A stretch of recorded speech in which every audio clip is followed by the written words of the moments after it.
So, I know you guys have been waiting. You guys have been waiting.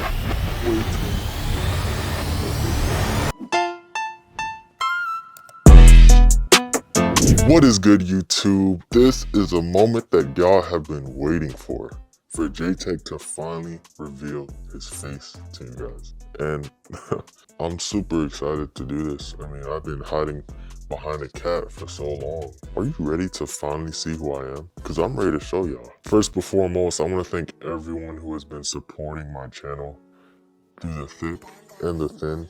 500,000 subscribers. Thank you guys. It's just a pleasure to be here. Hey, this video is especially for you guys, so thank you. So if you watch my channel, and if you haven't watched my channel before, I roast people. I fire people up. Everybody knows that when I roast people and I react to people's videos, I use a cat face.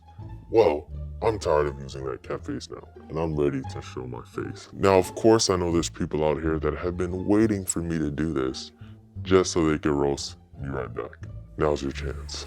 So, I know you guys have been waiting. You guys have been waiting.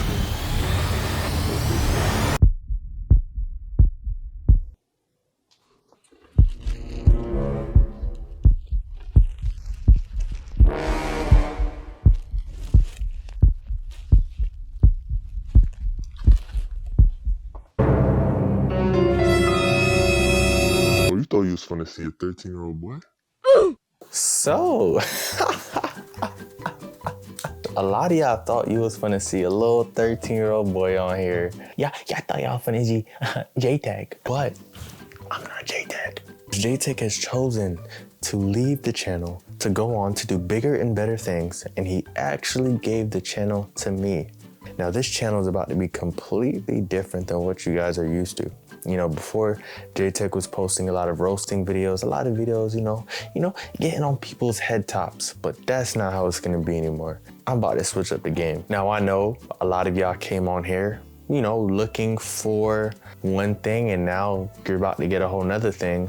And that's exactly why I'm not forcing anybody who wants to unsubscribe, anybody who wants to move on. Hey, by all means, go ahead.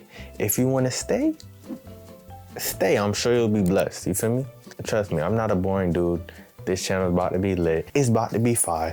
It's about to be lit. You dig what I'm saying? You dig. Let me change the exposure on this bad boy right quick. He just wanted me to let y'all know that he thanks you guys for everything, and he appreciated all the love and support.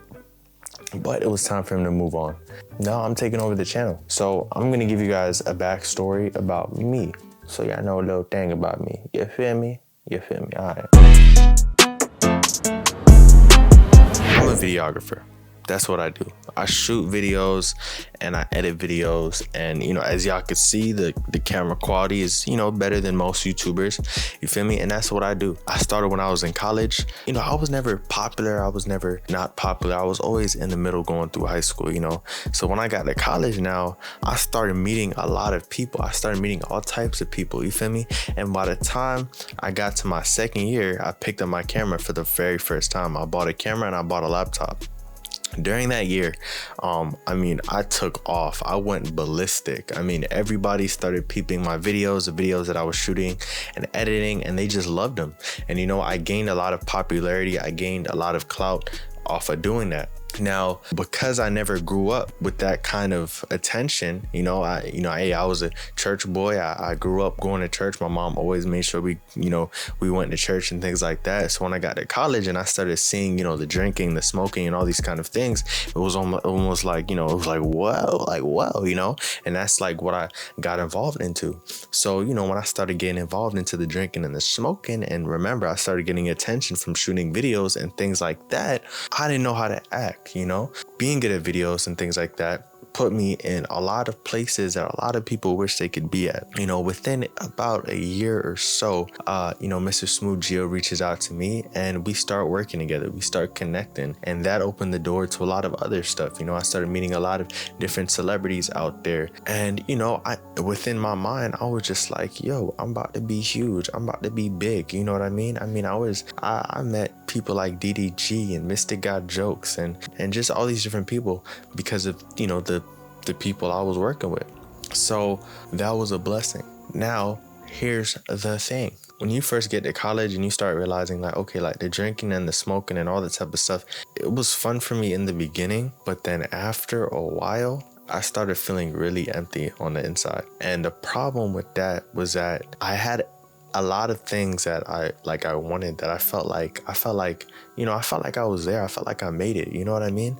And the fact that I was feeling empty at the level that I was feeling empty at, I just knew something was wrong. Skip forward, I go through college. You know, I'm living the dream. I'm, you know, getting the girls, everything.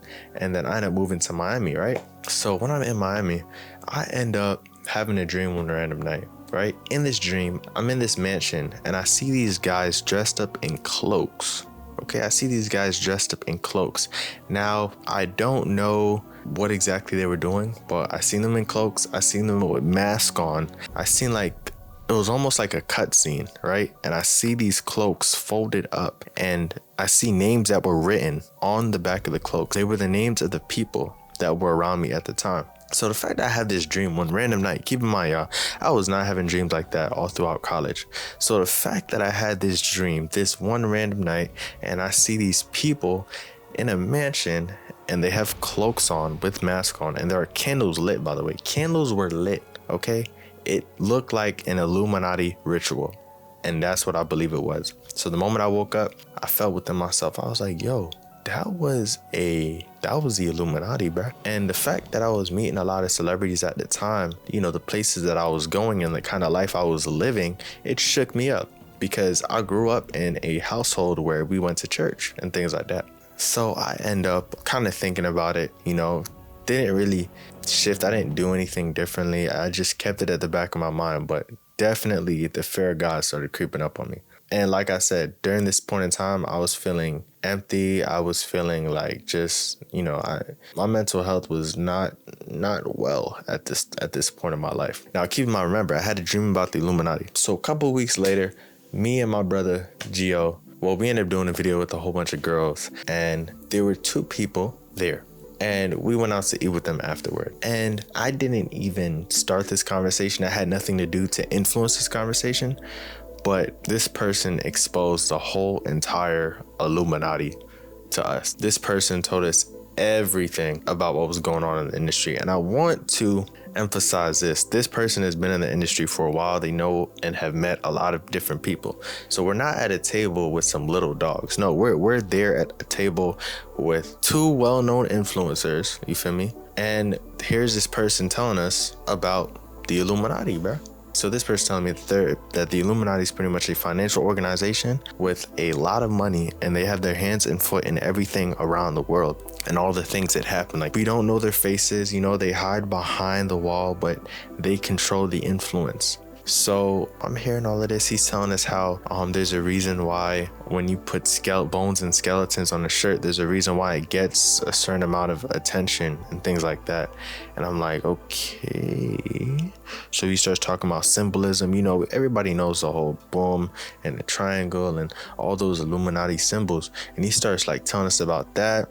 He was also telling us that they do like, people who join the Illuminati, like they do rituals, like they do real life rituals, and they have weird Hollywood parties. I'm sure y'all have heard about this before. But like when you're at a table, we didn't have time to talk about conspiracy theories. Like, nah, this was real life. Like, we wasn't trying to play no jokes or just, you know, have this kind of conversation for the giggles. Nah, bruh, this was a real life conversation about the Illuminati and how real they are. Remember, a couple weeks before that, I had a dream that I seen these people in cloaks and masks on, you know? And now here we have this guy right in front of us telling us about the Illuminati and how they do rituals and how they do them in mansions and how, you know, they put on the cloaks and all that stuff. He was telling us a whole 100, bro. And I just had a dream about that a couple weeks before. I was shook to the core. And it was a real wake-up call because the fact that I was headed in that direction, keep in mind, I grew up in church. I knew that wasn't the right direction in the back of my head, but I was trying to just pray to God that that was somehow within his will by his grace and his mercy. You know what I'm saying? But I was highly deceiving myself. You know, after he exposes a lot of different things to us, me and my boy get in the car and bro looks at me and he's like, bro, that was from God. And I was like, yeah, that was from God, because like the feel, like, I don't know if you've ever been in a conversation where it was so intriguing, so relevant that like you were just focused and nothing else mattered. That was, to this day, one of the craziest conversations that I've ever sat down and had, like real life. That conversation changed my entire life. No cap. So going forward after this, right, I just start seeking the Lord. Like I just start learning more about, what's going on. And after going down this big rabbit hole, I realized that, bro, evil is real in this world. And it is like, I mean, the way that the world is going nowadays, yeah, it's crazy. It made me think, like, if evil is so real at this level, if evil is so real at this level, then God has to be real. So then that eventually led me to start seeking God, to start learning more about God. And as I started learning more about God, God started speaking to me in different ways. One random night, I had another dream that I was asleep and I'm in this place and I'm walking and I'm on the phone with my mom. And it's funny because in the dream, like, there was smoke in the air and I'm on FaceTime with my mom and I was kind of dodging the smoke, which I believe represented my shame at the time because I never wanted my mom to know the things that I was doing. And then in the left corner of the room, I see a dark entity, bro. A dark entity, a dark spirit. And I felt this energy, this presence coming from the spirit, and it came upon my body. And I literally felt physical symptoms of passing out coming upon me. And I passed out in the dream and woke up in real life.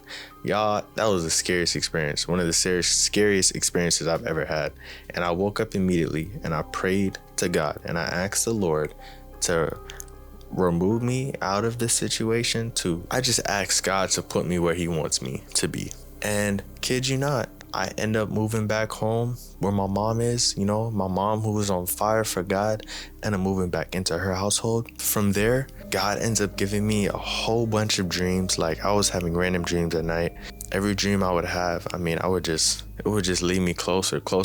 And I just started learning more. And then God eventually leads me to learn about his son, Jesus Christ.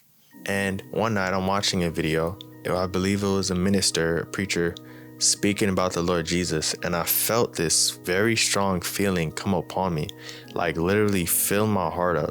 It was so divine. Like I felt a thick presence all over my body, filled with love, filled with joy, filled with fulfillment. And it literally filled my entire being to the point where my heart just melted and I felt the love of Jesus Christ. And that love changed my life forever. I was completely transformed, y'all. Completely transformed. To this day, I can't even really explain it, but I automatically understood who Jesus was. I automatically knew that he came to die for my sins. He came, he really came to the earth. He really died for my sins. I felt that thing explode on the inside of me, supernatural. And from there on out, the next day, it took me a while, but I just knew I had to make the decision to follow Christ no matter what, because that feeling that I had was better than anything I've ever experienced. It was better than the females, drugs, fame. It was better than working with celebrities. It was better than the cars. It was better than all of that stuff. I felt fulfilled because especially at the time I was so empty. The fact that God came with his presence and came with his power and filled me with the Holy Spirit, I knew that moment I had to make a decision, and it was either I was gonna pick the world or I was gonna pick him. And I chose that day. I chose to follow Christ. I cut everything out.